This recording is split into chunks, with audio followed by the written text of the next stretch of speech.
이 한반도 문제가 이제 냉전의 유산이라고 물론 얘기할 수 있습니다. 그죠? 이게 뭐 분단서부터 다 냉전에서 시작된 건데, 근데 지금의 한반도 문제의 세팅은 이 냉전식의 이념 갈등이라든지 뭐 이런 거라기보다는 미중 경쟁 구도로 가는 거잖아요. 뭐 잘 아시는 것처럼. 따라서 앞으로 이제 미중이 치열하게 경쟁을 할 텐데, 그렇다고 뭐 전쟁을 하거나 그러지는 않겠지만, 또 그렇다고 군사력이 의미 없는 상태는 아니고요. 아주 치열한 군사적인 공방 속에서 그 위에서 협력이 이렇게 얹혀지는 그런 이중구도로 가는 상황에서 한반도가 어떻게 되는 것이 미중한테 유리한지가 먼저 계산이 되고 나서 지금 북한의 이슈들이 들어오고, 그다음에 한국을 어떻게 할지, 이렇게 그 강대국들의 사고방식이 그렇기 때문에 지금 우리가 여기서 이 미국이 한반도 정책이나 북한 정책이 이렇게 바뀌고 있기 때문에 우리의 이 공간이 줄어든다. 따라서 이 미국의 영향력을 없애거나 줄여야 한다라는 식의 얘기는 아무 의미가 없다는 겁니다. 이게 어차피 한반도 문제는 국제 문제랑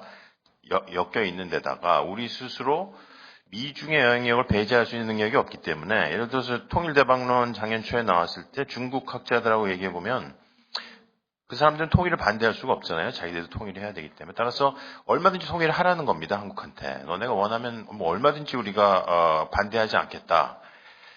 하지만 한반도 미래가 어떻게 될지 모르기 때문에 도와줄 수는 없다. 만약에 통일됐는데 한국 주도로 통일돼서 주한미군이 더 많이 모은다든지, 아니면 그 중국 견제를 위해서 더 전진 배치를 할 수도 있기 때문에, 그러면 반대하지 않으니까 그럼 우리가 북한을 통일할 수 있느냐? 우리 능력이 있느냐? 능력이 없죠.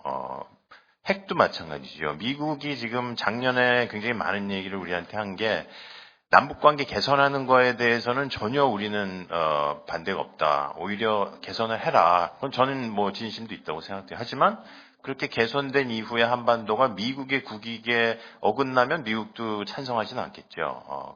근데 이제 미국이 지켜야 될 국익들이 몇 개 있습니다. 그래서 비핵화 같은 거는 북한이 미워서라기보다는 핵이 확산되는 거를 막아야 되는 게 이제 미국의 세계 전략인데다가, 인권은 미국이 주도를 꼭 한 건 아니지만 국제사회 일반이 문제가, 사이버 경우도 소니 문제는 지금 뭐 미북 간의 관계라기보다는 이 사이버 안보의 그 이제 룰이 만들어지는 상황에서 미국이 굉장히 예민한 이슈이기 때문에 훨씬 우리가 생각하는 사이버 안보보다 미국이 지금 이 사이버 안보의 룰을 미국이 장악해야만 중국이나 미국의 국가안보를 지킬 수 있기 때문에 굉장히 예민한 문제죠. 근데 그걸 북한이 이제 건드렸기 때문에, 인터뷰 영화 때문에 그 전에 북한이 몇 차례 아주 강력한 미국에 대한 공격 의도를 밝혔었고, 따라서 그게 실제로 어떻게 됐는지는 뭐 우리가 알 수는 없지만 미국으로서는 그 문제를 이 픽업을 해가지고 강력하게 보일 수 있는 국내 정치적 동기가 굉장히 많았다는 거거든요. 근데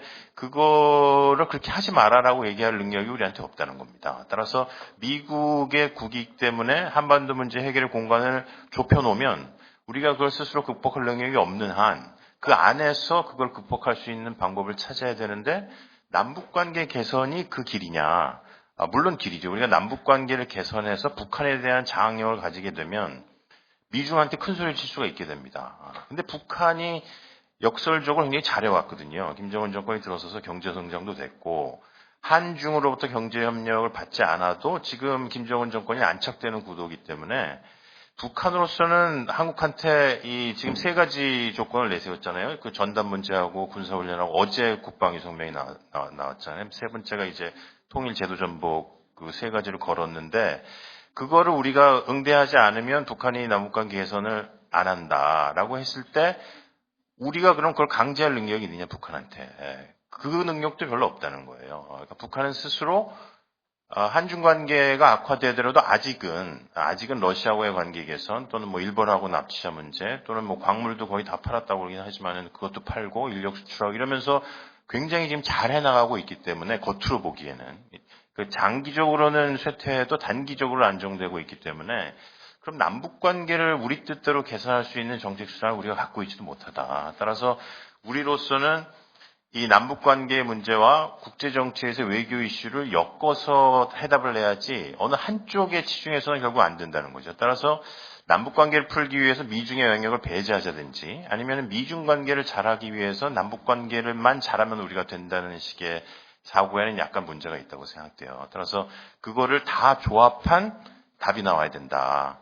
따라서 대미 외교, 대중 외교, 대북 관계를 조합하는 답이 나와야 된다는 거고요. 그 길은 결국에는 지금 말씀하신 거하고 저도 100% 동감해요. 남북 관계가 풀릴 수 있는 건 핵을 갖지 않아야 되고, 그러려면 결국 북한의 생존 보장을 해서 북한하고 전략적 관계 설정을 해야 되죠. 그러려면 통일 얘기를, 그건 그냥 이상이고, 그 얘기는 덜하고 대북 전략이 확실하게 있는 상태에서 평화체제 얘기가 본격적으로 돼야만, 그래서 북한이 정권 안정을 생각에 확보가 돼야만 당연히 핵을 버릴까 하는 생각을 하게 되는 거잖아요. 따라서 그 전체 구도 속에서 지금 해나갈 거를 잘 하고 있느냐 하는 문제고, 그런 면에서 이 양당의 국내 정치 문제긴 하지만 보수 정권은 압박을 가하는 거고, 꼭 그런 건 아니지만, 또 상대적으로 이제 북한을 더 비전을 제시해서 설득하려는 두 가지 노력이 동시에 가야 되는데, 그거는 한쪽을 비판한다고 돼서 문제가 아니고 굉장히 전술적으로 잘 짜여진 조합이 있어야 된다. 그래서 한쪽에서 압박을 가할 때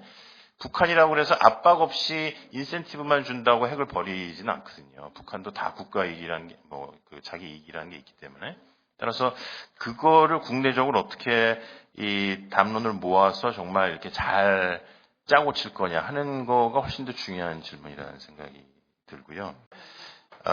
미국은 한국을 어떻게 생각하는지 에 대한 여러 가지 얘기가 있을 수 있겠지만, 아까 한미일 협력 말씀하셨는데, 미일은 지금 아베 정권에 4년 더 갈 테니까요. 그거와 상관없이 중국을 군사적으로 견제하기 위한 아주 단단한 공동안보 체제를 만들어가고 있는데, 지난 순방 때부터 인도, 말레이시아, 베트남, 호주, 일본 이렇게 쭉 이어지는, 거기서 가장 취약한 상대가 한국이라고 생각을 해가는 것 같습니다. 근데 그건 구조적으로 우리가 중국에 대한 경제 의존도가 높고 북한 문제 때문에 중국하고 잘 지내야 된다는 것을 미국이 알고 있으면서도 중국을 견제하기 위한, 물론 중국과 싸우는 건 아니겠지만 그래도 그 구도에서 한국이 탈피하는 가장 취약한 고리라는 생각을 하고 있고, 중국은 반대로 이 미국 중심 동맹 체제에서 한국을 중국 쪽으로 끌어올 수 있는 역시 기존의 미국 동맹국 중에 가장 취약한 고리라고 생각하고 있기 때문에 지금은 양쪽 다 굉장히 잘해줬던 시점이 작년까지의 시점인 것 같아요. 서로 그 취약성을 보강하거나 매력적인 상대를 자기 쪽으로 끌고 오기 위한. 따라서 이 우리나라 행정부들은 미국하고의 관계에서 미국의 전략에 따라서 등락이 있는데요. 이번 정부는 한미 한중 관계가 굉장히 좋은 상황으로 가다가 마지막에 굉장히 안 좋아져서 끝날 가능성이 굉장히 높을 것 같습니다. 반면에 다음 정부는 이제 본격적으로 한국을 둘러싼 미중 간의 경쟁 속에서 한국을 압박하는 상황이 될 거기 때문에 다음 정부는 외교를 굉장히 못한 걸로 기억될 가능성이 높은데, 그거는 우리 정부가 이번에 잘하고 다음에 못하고 그런 문제보다는 훨씬 더 복잡한 문제인 것 같고요. 사드 문제는 하나의 시발점에 불과하다. 그거는 미중 다 한국의 사드 도입이, 물론 이제 아까 김종대 대표님 말씀하고 상당히 견해를 같이 하긴 하는데, 그런 부분도 있고, 하지만 미중이 다 한국을 테스트해 보려는 이슈로 삼고 있기 때문에 우리가 어떻게 하든지 간에 욕먹게 되어 있는 이슈인 부분도 사실 있거든요. 그런 이슈는 올해 더 많아질 거다. AIB 가입 문제서부터 시작해서 그렇게 한국을 계속 테스트해 보려는 상황이 느는 과정이기 때문에 위기란 말씀인데, 정말 위기고 문턱에 있어서, 그렇지만 우리의 답은 거기서 둘 다 잘하겠다든지 아니면 미중 쪽에 어느 쪽으로 더 가깝게 가겠다든지 하는 건 답이 아니다. 그거는 그렇게 해가지고 아무 문제도 풀 수 없기 때문에, 북한을 포함해서 그런 미중의 경쟁 속에서 우리가 취해야 될 조금 더 다른 스탠스들을 고안할 필요가 있다는 겁니다. 여기서 이게 굉장히 더 복잡한 문제인데요. 기존에는 지역 중견국 역할이라든지 여러 가지 형태, 여기서 다자협력 트리포드에서도 나왔었는데 그것도 물론 포함해서 굉장히 복합적인 지역 외교 전략이 필요한 상태가 돼가고 있다. 그런 면에서 한미일 협력도 그렇게 쉽게 이루어지지는 않을 겁니다. 오히려 한미일 협력이 되면 중국이 우리를 굉장히 견제할 거기 때문에 생기는 딜레마가 있어서, 지금은 오히려 일본이 굉장히 나쁜 역할을 해주고 있기 때문에 우리가 미중하고 잘 지낼 수 있는 거지, 만약에 한일 관계가 개선이 돼버리면 더 딜레마가 커질 수도 있다. 국제적으로는요. 남북 관계가 개선되면 미중하고의 딜레마가 또 커질 수가 있습니다. 따라서 지금은 나쁜 일본과 나쁜 북한 때문에 미중 사이에서는 우리가 그 상황을 잘 즐기는 부분도 있어요. 따라서 이 상황은 절대로 유지될 수 없는 상황이다. 언젠가는 깨질 한시적인 외교 환경이기 때문에 그거에 대비하는 게 굉장히 중요하다고 생각합니다.